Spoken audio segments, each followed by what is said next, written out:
என் லைஃப்பில் இந்த மாதிரி ஒரு பெயின்ஃபுல்லான ஒரு சுச்சுவேஷனை நான் ஃபேஸ் பண்ணதே கிடையாது.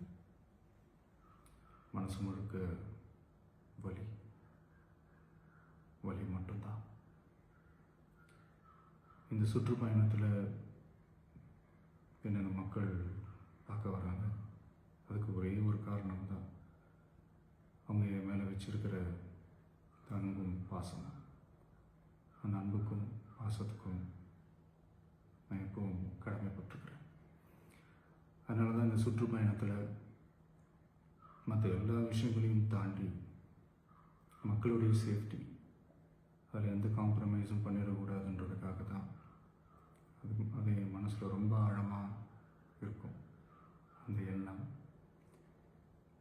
அதனால தான் இந்த அரசியல் காரணங்கள் எல்லாத்தையும் தவிர்த்துட்டு ஒதுக்கி வச்சுட்டு மக்களுடைய சேஃப்டி மட்டும் மைண்டில் வச்சுக்கிட்டு அதுக்கான இடங்களை சூஸ் பண்ணுறது, அதுக்கான இடங்களை பார்த்து பர்மிஷன் கேட்குறது, போலீஸ் டிபார்ட்மெண்ட்டில் அதை ரிக்வெஸ்ட் பண்ணி கேட்போம். ஆனால்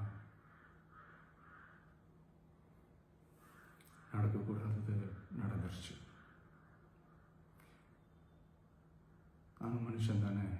அந்த நேரத்தில் அத்தனை பேர் பாதிக்கப்பட்டு இருக்கும்போது எப்படி அந்த ஊரை விட்டுட்டு என்னால் கிளம்பி வர முடியும்? நான் திரும்ப அங்கே போகணும்னு இருந்துச்சுன்னா அதை ஒரு காரணம் காட்டி அங்கே வேறு சில பதட்டமான சுச்சுவேஷன்ஸ், வேறு சில சம்பாவிதங்கள், அந்த மாதிரி எதுவும் நடந்துடக்கூடாதுன்றதுக்காக தான் நான் அவாய்ட் பண்ணேன். இந்த நேரத்தில் சொந்தங்களை இழந்து தவிக்கிற அத்தனை குடும்பங்களுக்கும் என்னுடைய ஆழ்ந்த இரங்கலை தெரிவிச்சுக்கிறேன். எனக்கு தெரியும், என்ன சொன்னாலும் இது ஈடையாகாதுன்னு எனக்கு தெரியும். ஹாஸ்பிட்டலில் ட்ரீட் பண்ணிகிட்ருக்கிற எல்லாருமே சீக்கிரமாக க்யூர் ஆகி வரணுன்றதை இந்த நேரத்தில் நான் வேண்டிக்கிறேன். கூடிய சீக்கிரமே உங்கள் எல்லாரையும் நான் சந்திக்கிறேன். இந்த நேரத்தில் எங்களுடைய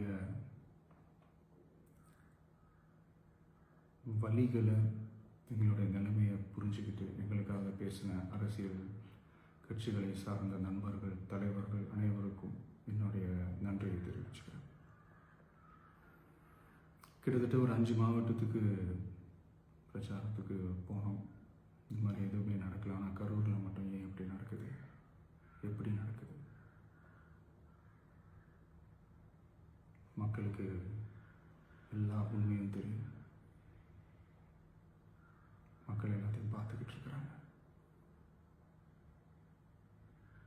கரூரை சேர்ந்த அந்த மக்கள் அந்த உண்மையெல்லாம் வெளியில் சொல்லும்போது எனக்கு கடவுளே நேரில் வந்து இறங்கி அந்த உண்மைகள்லாம் சொல்கிற மாதிரி எனக்கு தோணுச்சு. சீக்கிரமே எல்லா உண்மைகளும் வெளியில் வரும்.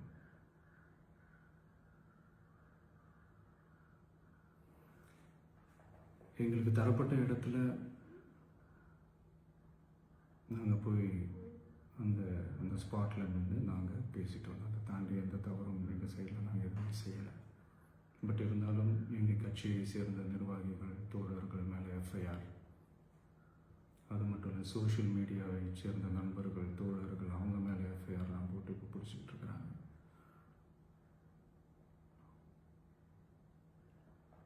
சிஎம் சார், உங்களுக்கு ஏதாவது இந்த பழி வாங்கணும் அப்படின்ற எண்ணம் ஏதாவது இருந்துச்சுன்னா என்ன வேணாலும் பண்ணுங்க. அவங்க மேலே கை வைக்காதீங்க.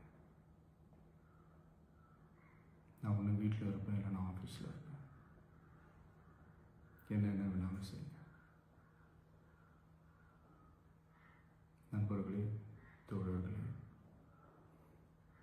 நம்மளோட அரசியல் பயணம் இன்னும் ஸ்ட்ராங்காக, இன்னும் தைரியத்தோட